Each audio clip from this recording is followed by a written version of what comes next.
Mga kapuso, mahigit 3,000 pulis ang itatalaga sa iba't ibang bahagi ng Pilipinas para sa parating ng election 2016. Ang mga vote counting machine naman ng mga VCM, dila na sa iba't ibang mga presinto. Nakatutok si Salima Refran.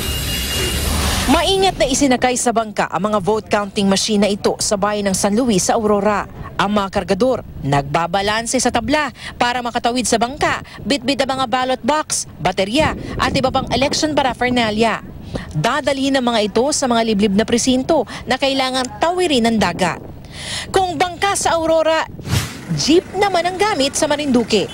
Ang mga ballot box nakapatong sa bubungan ng jeep at tinakpan ng lona bilang proteksyon sa init at ulan.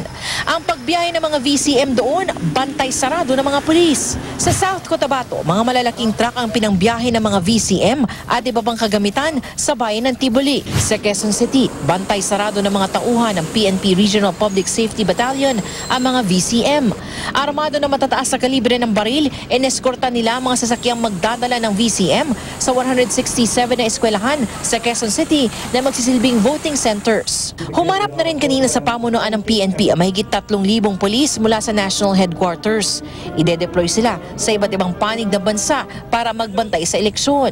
May isa pang tagubilin sa mga pulis. Iwasan muna nila yung pagpo-post ng mga controversial statements, pictures na medyo merong double meaning. Yung Facebook, Twitter, or Viber, medyo iwasan muna natin. Binuksan na rin sa media ang National Monitoring Center sa Camp Aguinaldo. Pinag-aaralan ngayon ng AFP ang hiling ng local COMELEC na nakasasakop sa Kalayaan Islands. Nung nakaraan, nag-request sila ng sorties ng C-130, magdala ng mga BCM sa Pag-asa at saka sa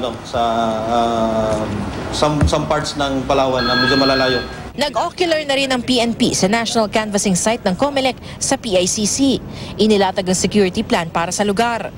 Ang Parish Pastoral Council for Responsible Voting o PPCRV, nakaset up na rin ang command center. Each of this wired table, especially wired table, will verify, validate, and communicate the election results on real time and as fast as they come in. Salima Refran, nakatutok 24 oras.